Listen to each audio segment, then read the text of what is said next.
মুসলমানেরা এর বিরোধিতা করে। আমি ডাক্তার জাকির নায়েকের পক্ষে এবং আমি তর্ক করতে রাজি, আমি কথা বলতে রাজি আছি, যুক্তির সাথে আলোচনা করতে। কোন নিয়মটা সবচেয়ে সেরা, কোন আইনটা সবচেয়ে সেরা, আর আপনারাই বের করেন যে আইনটা সবচেয়ে বাস্তবসম্মত, সেটা প্রয়োগ করুন। আমি এখানে বলবো যে সারা ইন্ডিয়াতে কমন সিভিল কোড একটাই থাকুক, ক্রিমিনাল কোডও, শুধু সিভিল কোড কেন, কমন সিভিল কোড থাকুক, কমন ক্রিমিনাল কোডও থাকুক। কিন্তু আমাদের আগে ঠিক করতে হবে যে কোন আইনটা সবচেয়ে সেরা। যেমন একজন হিন্দু মহিলা আমাকে জিজ্ঞেস করেছিলেন কেন ইসলাম একজন পুরুষকে একাধিক স্ত্রী রাখার অনুমতি দেয়। আমি উত্তর দিয়েছিলাম এবং প্রশংসা পেয়েছিলাম। এই উত্তরে একমত হলে আপনাকে কমন সিভিল কোডে লিখতে হবে যে একজন পুরুষ একজনের বেশি স্ত্রী রাখতে পারবেন। আমরা জানি পৃথিবীতে মহিলার সংখ্যা পুরুষের চেয়ে বেশি, এর জন্য কোনো সমাধান নেই, কোনো ধর্মের সমাধান দেয়নি। যদিও কোনো ধর্ম বলে না যে মাত্র একটাই বিয়ে করুন, শুধুমাত্র কোরআন ছাড়া। আমি একটা উদাহরণ দিয়েছিলাম যে হিজাবের সঙ্গে ধর্ষণের সম্পর্ক।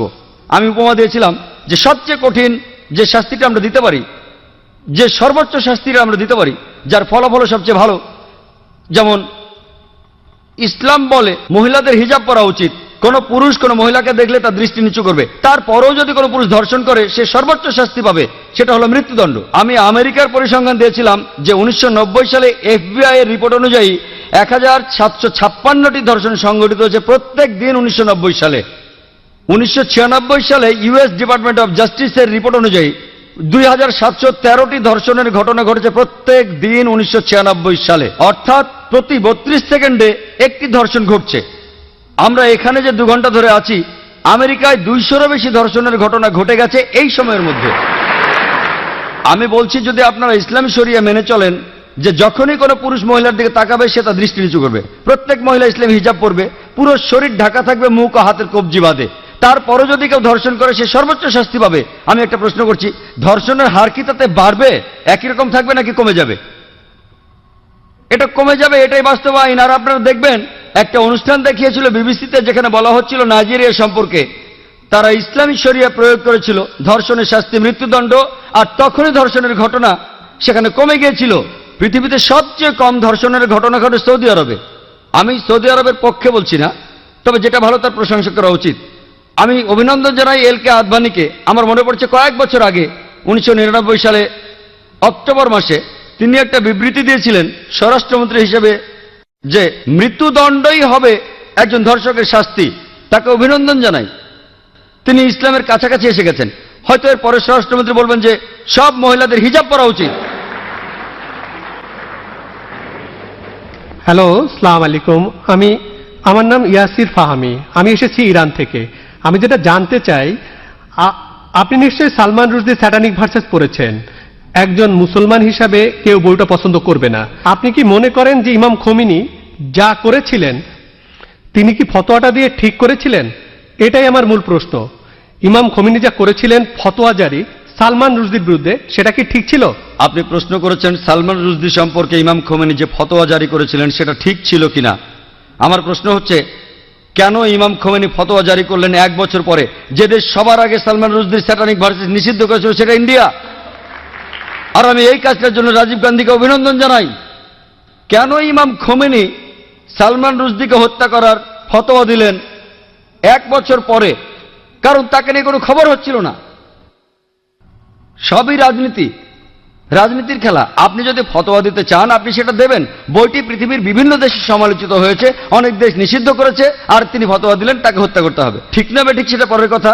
এটাই হচ্ছে রাজনীতির খেলা, রাজনৈতিক সুবিধা, এইসবই রাজনীতির খেলা। কিন্তু রাজীব গান্ধী যা করেছিলেন হয়তো তিনি এটা জানতেন না। আমি আগেও এই স্যাটানিক ভার্সেস নিয়ে কথা বলেছি, যদিও বইটা ইন্ডিয়াতে নিষিদ্ধ।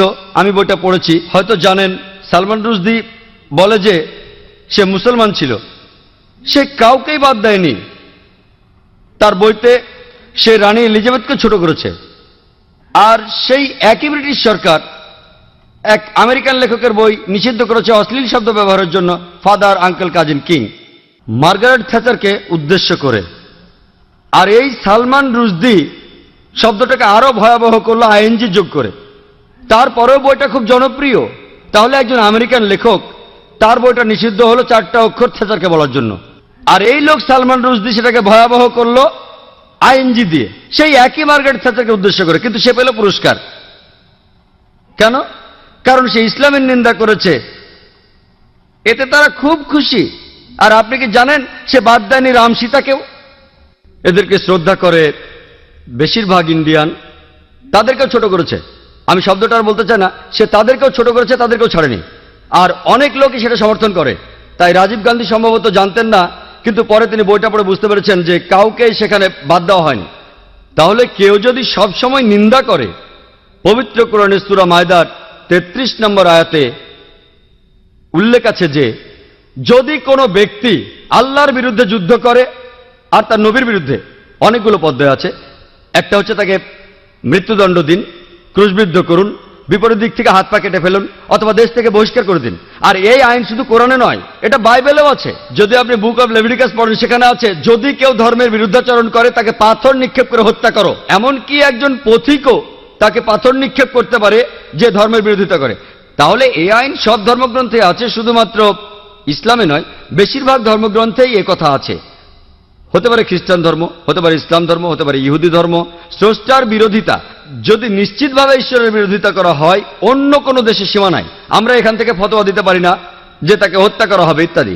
যদি সেই দেশে ইসলামের আইন থাকে, কেউ স্রষ্টার বিরোধিতা করলে তার জন্য নির্দিষ্ট আইন এবং কিছু নিয়ম কানুন আছে। কিন্তু রাজনীতিবিদরা যা করেন, মুসলমান রাজনীতিবিদ হোক অথবা অমুসলমান রাজনীতিবিদ হোক, আমি দুঃখিত, আমি কোনো রাজনীতিবিদকে ছোট করতে চাচ্ছি না, সবাই না হলো আমি বলবো বেশিরভাগ, আপনি দেখবেন তারা নিজেদের সুবিধার জন্য আপোষ করছে। আর ঠিক এই কারণেই বলা হয়ে থাকে যে ধর্ম আর রাজনীতি দুটো আলাদা জিনিস, কিন্তু তারা ধর্মকে ব্যবহার করে হাতিয়ার হিসেবে খ্যাতি অর্জনের জন্য। মানুষ এই কাজটাই করে। আমাদের বোঝা উচিত যে ফতোয়া দিয়েছিলেন খোমেনি, আমার মতে এটা রাজনৈতিক ফায়দা লোটারি কৌশল, কিন্তু বইটা নিষিদ্ধ করেছিলেন রাজীব গান্ধী, সেটা ঠিক ছিল। তিনি নিষিদ্ধ করেছিলেন প্রথম, আর এখন এই নিষেধাজ্ঞা তুলে নেওয়া হচ্ছে। আমি জানি না এই নিষেধাজ্ঞা আছে না তুলে নিয়েছে। এই নিষেধাজ্ঞা তুলে নেওয়ার জন্য দাবি এসেছিল। তবে কেউ যদি স্রষ্টার বিরোধিতা করে, ইসলাম বলে, খ্রিস্টান ধর্ম বলে, খ্রিস্টান ধর্মে তাকে পাথর মেরে হত্যা করতে হবে। ইসলাম ধর্মে 4টা পথ আছে, হত্যা থেকে বহিষ্কার পর্যন্ত। খ্রিস্টান ধর্মে একটাই পথ, শুধুমাত্র পাথর মেরে হত্যা করা। ইসলামে 4টা পথ আছে, বেছে নিতে পারেন। খ্রিস্টান ধর্মে শুধুই পাথর মেরে হত্যা করা। আশা করি আপনি উত্তরটা পেয়েছেন। গুড ইভিনিং স্যার, আমি টি অনুরাগনী, একজন আইনের ছাত্রী। আমার ধারণা সন্ত্রাসবাদ বন্ধ করা যায়, নিদিম পক্ষে কমানো যায় যদি মানুষকে সহিষ্ণুতা শেখানো যায়। ইসলাম কি সহিষ্ণুতা সম্পর্কে কোনো উপদেশ দেয়? আর যদি দিয়ে থাকে, যাদের উপর ইসলাম ধর্মে এই দায়িত্বগুলো রয়েছে, মানে আমার মনে হয় ইসলাম ধর্মে, আমি আসলে শব্দগুলির সাথে পরিচিত না। হিন্দু ধর্মে যেমন গুরু আছেন, তেমনি ইসলাম ধর্মে যারা উপদেশ দেন অন্য মুসলমানদের, তো সেসব ক্ষেত্রে তারা কি সহনশীলতা সম্পর্কে কোনো শিক্ষা দেন? বোন, আপনি সুন্দর একটা প্রশ্ন করেছেন। ঠিকই বলেছেন যে সন্ত্রাস কমানো যায় সহনশীলতা চর্চার মাধ্যমে। ইসলাম সহনশীলতা শেখায় কিনা, ইসলামের ধর্মীয় নেতারা তারা সহনশীলতা শিক্ষা দেন কিনা? বোন, আমি আগে বলেছি, বেশ দ্রুতই বলেছিলাম, আমি এটার উপরে খুব একটা গুরুত্ব দেইনি। অনেকগুলো শর্তের একটা, যে কোনো মানুষের জন্য জান্নাতে যেতে হলে, বেহেশতে যেতে হলে, স্বর্গে যেতে হলে, সেটা হলো সহনশীলতা। পবিত্র কোরআনের সূরা আল আসরের 1 থেকে 3 নম্বর আয়াতে বলা হয়েছে যে ওয়াল আসর ইন্নাল ইনসানা ফি খুসর ইল্লাল্লাযিনা আমানু ওয়া আমিলুস সলিহাতি ওয়া তাওয়াসাউ বিল হাক্কি ওয়া তাওয়াসাউ বিস সাবর। মহাকালের শপথ, মানুষ অবশ্যই ক্ষতিগ্রস্ত, কিন্তু উহারা নহে যাহারা ঈমান আনে ও সৎকর্ম করে এবং পরস্পরকে সত্যের উপদেশ দেয়, এটাকে বলে দাওয়া। আর সহনশীলতা ও ধৈর্যের উপদেশ দেয়। সহনশীলতা হলো জান্নাতে যাওয়ার অন্যতম একটি শর্ত। যদি আপনি সহনশীল না হন, সূরা আসর অনুযায়ী আপনি বেহেশতে যেতে পারবেন না। শুধু সহনশীল হলেই চলবে না, অন্য মানুষকেও সহনশীলতার পথে আনতে হবে। তবে সহনশীলতা শব্দটার অনেক রকম অর্থ করা যায়, আর বিশেষজ্ঞরাও বলবেন সহনশীলতারও একটা সীমা আছে। সহনশীলতা বলতে কি বোঝেন? ভালো, কেউ যদি আপনার সাথে অন্যায় কিছু করে, আপনি প্রতিশোধ নিলেন না, খুব ভালো, কতদিন করবেন? তাই সহনশীলতারও একটা সীমা আছে। আর ইসলাম ধর্মে জালিম সেই লোক যার কাজ হলো জুলুম করা। অর্থাৎ আপনি বলতে পারেন যে ক্ষতি করে সবার। জালিম রয়েছে 2 প্রকার। এক প্রকার সে ক্ষতি করে অন্য মানুষের, আরেক প্রকার সে ক্ষতি করে নিজের। দুই প্রকার জালিম রয়েছে, দুইজনকে বলা হয় জালিম। একজন জুলুম করে অন্যের উপর, আরেকজন করে জুলুম নিজের উপর। আমাদের প্রিয় নবী সাল্লাল্লাহু আলাইহি সাল্লাম বলেছেন, এর উল্লেখ আছে সহিহ মুসলিম হাদিসে, যদি তোমার চোখের সামনে অন্যায় কিছু ঘটে, যদি তুমি পারো সেটা বন্ধ করো তোমার হাত দিয়ে। যদি হাত দিয়ে বন্ধ করতে না পারো, বন্ধ করো তোমার মুখ দিয়ে, তোমার জিহ্বা দিয়ে। যদি জিহ্বা দিয়ে বন্ধ করতে না পারো, অন্ততপক্ষে মনে মনে নিন্দা করো যে কাজটা অন্যায়। আর তুমি যদি এটা করো, তুমি একেবারে নিচের স্তরের বিশ্বাসী, নিচের স্তরে। তাই আমাদের কি করতে হবে? সহনশীল হতে হবে, অন্যকে হতে বলতে হবে। যেমন আল্লাহ বলেছেন পবিত্র কোরআনে সূরা বাকারার 153 নম্বর আয়াতে, ইন্নাল্লাহা মা'আস সাবিরিন, নিশ্চয়ই আল্লাহ সবরকারীদের সাথে আছেন। যখন তুমি সবর করো, খেয়াল রাখবে যেন সীমা অতিক্রম না করে। এরও একটা সীমা আছে, সহনশীলতার একটা সীমা আছে। কোনো কিছু সীমা ছাড়ানোর আগে যদি আপনি দেখেন একজন মহিলাকে ধর্ষণ করা হচ্ছে, আপনি ওই মহিলাকে বলতে পারেন না সহ্য করেন, সমস্যা নেই। যদি আল্লাহ আমাকে শক্তি দিয়ে থাকেন, আমি যদি দেখি একজন মহিলা ধর্ষিত হচ্ছেন, আমি সেটা বন্ধ করার চেষ্টা করবো হাত দিয়ে। যদি না পারি তাহলে বলবো, আরে ভাই সাহেব ধর্ষণ করবেন না। মুম্বাইয়ের একটা খবর, একটা বাচ্চা মেয়ে, 13 বছরের একটা বাচ্চা মেয়ে, তাকে ধর্ষণ করেছে এক লোক। সেখানে 5 জন যাত্রী ছিল, তাদের মধ্যে একজন আপত্তি তুলল, সবাই বাধা দিয়েছিল। আরে 5 জন লোক একটা মাতালকে আটকে দিতে পারতো, 5 মাতাল, কিন্তু তারা কিছুই করেনি। মানবতার আজ হয়েছেটা কি? মানুষ আজ কোথায় গিয়ে দাঁড়িয়েছে? 5 জন জোয়ান লোক সামলাতে পারে না একজন মাতালকে, যে মেয়েটাকে ধর্ষণ করছে। এটা কি সহনশীলতা? আমি বলবো কাপুরুষতা। সেজন্য আমি বলছি, যদি এই 5 জন লোক সন্ত্রাসী হতো, সন্ত্রাসী মানে যারা অসামাজিকদের মনে ভয় জাগায়, ওই মাতালটা এই কাজ করার সাহস পেত না। তাহলে বোন, আমরা উৎসাহ যোগাবো, চেষ্টা করব যাতে মানুষ আরো সহনশীল হয়, একই সাথে তারা যেন কাপুরুষ না হয়। খেয়াল রাখতে হবে অসামাজিক যা কিছু আছে সেগুলো যেন কমে যায়। আর সবাইকে একসাথে চেষ্টা করতে হবে, দেখতে হবে ওই লোকগুলো, ওই অসামাজিক লোকগুলো যেন অন্যায় থেকে বিরত থাকে। আশা করি উত্তর পেয়েছেন।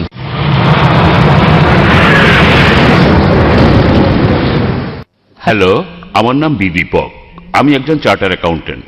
আমি আপনাকে একটা প্রশ্ন করতে চাই, সেটা হলো, স্যার, তালিবান সরকার একটা ফতোয়া জারি করেছিল বামিয়ানে বুদ্ধ মূর্তি ধ্বংস করার জন্য। বলা হয়েছিল সেটা ইসলামের বিরুদ্ধে। আমি জানতে চাই এটা আসলে ইসলামের বিরুদ্ধে কি না। এটা কি আসলে সেই পথ যেটা শয়তানের দেখানো পথ, যে ব্যাপারে মুসলমানদের সতর্ক থাকতে হবে? ভাই, আপনি যে প্রশ্নটা করেছেন একই প্রশ্ন আমাকে করা হয়েছিল আমি যখন সুরাটে বক্তৃতা দিচ্ছিলাম। ঘটনাটা ঘটার মাত্র কয়েকদিন পরের কথা। তখন এটা বেশ গরম খবর ছিল। তালেবানরা ধ্বংস করছিল সেই সময় বামিয়ানের বুদ্ধ মূর্তিগুলো। ভাই আমাকে প্রশ্ন করেছেন যে এটা কি ইসলামের বিরুদ্ধে ইত্যাদি। একই প্রশ্ন আমাকে একজন অমুসলিম জিজ্ঞাসা করেছিল সুরাটে, যে কাজটা ঠিক না ভুল। আর তখন কিছু পরস্পর বিরোধী খবর শোনা গিয়েছিল, আসলে তারা মূর্তিগুলো ধ্বংস করেছে কিনা। আর তাই তখন আমি বলেছিলাম যে আমি জানি না ওগুলো ধ্বংস করা হয়েছে কিনা, কিন্তু আজকে আমরা জানি যে এটা সত্য ঘটনা, ধ্বংস করা হয়েছে। কাজটা ঠিক না ভুল, আমি যা বলতে পারি যে আমি বিভিন্ন ধর্মের একজন ছাত্র হিসেবে বলছি, ঠিক না ভুল সেটা পরে বলছি। আমি যেটা বলতে পারি যে অবশ্যই তালিবানরা যদি তারা বুদ্ধমূর্তিগুলো ধ্বংস করে থাকে, তারা যেটা করেছে তারা আসলে বৌদ্ধদের উপকারী করেছে। আমি বিভিন্ন ধর্মের একজন ছাত্র, আমি বৌদ্ধ ধর্মগ্রন্থ পড়েছি, আমি পড়েছি ধাম্মপাঠ, আমি ধর্মগ্রন্থগুলো পড়েছি। এই ধর্মগ্রন্থগুলোর মধ্যে কোথাও লেখা নেই যেখানে বুদ্ধ বলেছেন যে আমার মূর্তি পূজা করো। বুদ্ধ কখনোই বলেননি যে বৌদ্ধরা মূর্তি পূজা করবে। মূর্তি পূজা পরে চালু হয়েছে। আমি যেটা বলতে পারি বিভিন্ন ধর্মের একজন ছাত্র হিসেবে, ঠিক না ভুল সে ব্যাপারে পরে আসছি। তারা যেটা করেছিল আসলেই তারা বৌদ্ধদের উপকার করেছিল। আর বৌদ্ধ ধর্মগ্রন্থের মধ্যে কোথাও লেখা নেই তার মূর্তি বানাতে হবে। এবার প্রশ্নটাতে আসি। এই প্রশ্নটা আমাকে এক সাংবাদিক করেছিল ব্যাঙ্গালোরে, যে শুধু এই কারণে ইসলাম মনে করে মূর্তি পূজা করা একেবারে নিষিদ্ধ। অন্য ধর্মে আছে, খ্রিস্টান ধর্ম বলে। যদি আপনি পড়েন ওল্ড টেস্টামেন্ট, এটা বলা হচ্ছে বুক অব ডিউটেরোনমিতে 5 নম্বর অধ্যায়ে 7 থেকে 9 অনুচ্ছেদে। এছাড়া বুক অব এক্সোডাসে 20 নম্বর অধ্যায়ে 3 থেকে 5 নম্বর অনুচ্ছেদে বলা হয়েছে আমাকে ছাড়া অন্য কারো উপাসনা করো না, আমার উপাসনা করতে কোনো প্রতিমা তৈরি করো না, আমার কোনো রূপক তৈরি করো না উপরের স্বর্গ নিচের পৃথিবী অথবা পৃথিবীর নিচের সমুদ্র থেকে। তাদের সামনে নতজানু হয়েও না, তাদের সেবা করো না, কারণ আমি ঈশ্বর সৃষ্টিকর্তা খুব ঈর্ষাপরায়ণ। তাই খ্রিস্টান ধর্ম অনুসারে ইহুদি ধর্ম মতে মূর্তি তৈরি করে তাকে ঈশ্বর বলা একেবারে নিষিদ্ধ, একইভাবে নিষিদ্ধ ইসলামেও। তো আমি যখন উত্তর বললাম তারা বৌদ্ধদের উপকার করলো, তখন প্রশ্ন করেছিল যে মূর্তি ভেঙে এই তালেবানরা তারা কি দুঃখ কষ্ট দেয়নি লক্ষ লক্ষ বৌদ্ধদের? আমি বলেছিলাম হ্যাঁ। তাহলে ইসলামকে অনুমতি দেয় লক্ষ লক্ষ বৌদ্ধদের দুঃখ কষ্ট দেওয়ার?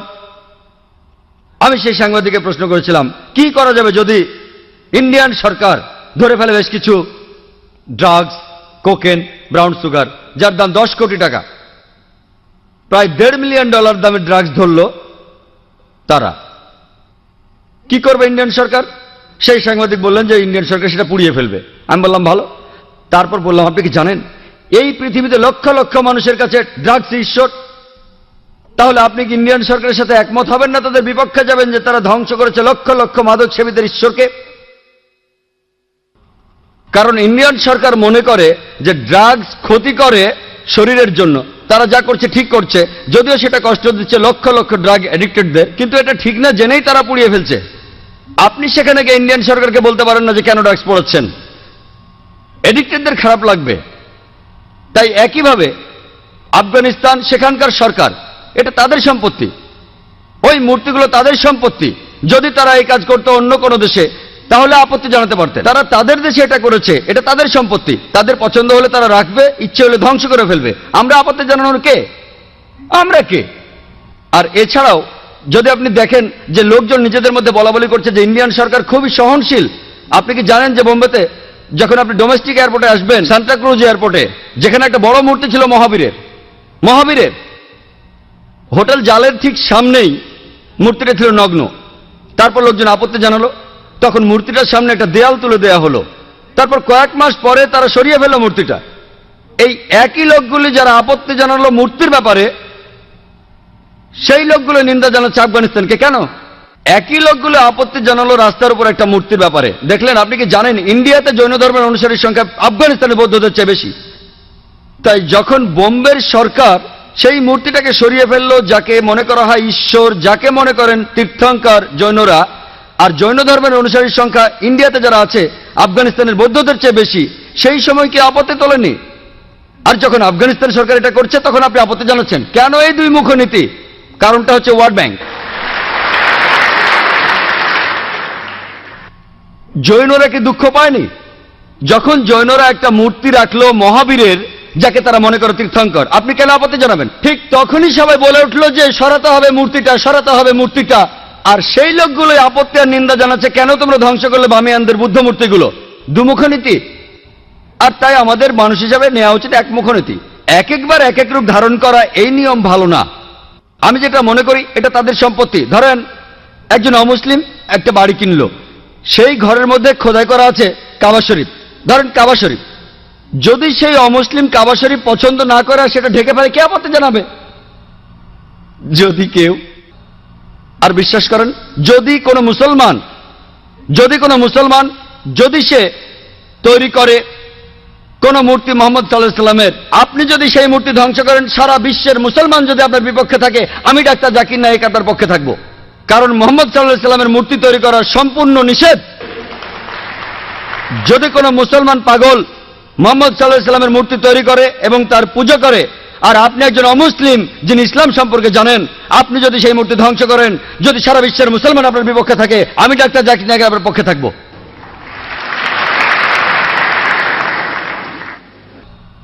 মিস্টার জাকির নায়েক, ইসলাম ধর্ম কি বলে অন্য ধর্ম বা ধর্মীয় দেবতাদের অপমান বা ছোট করার ব্যাপারে?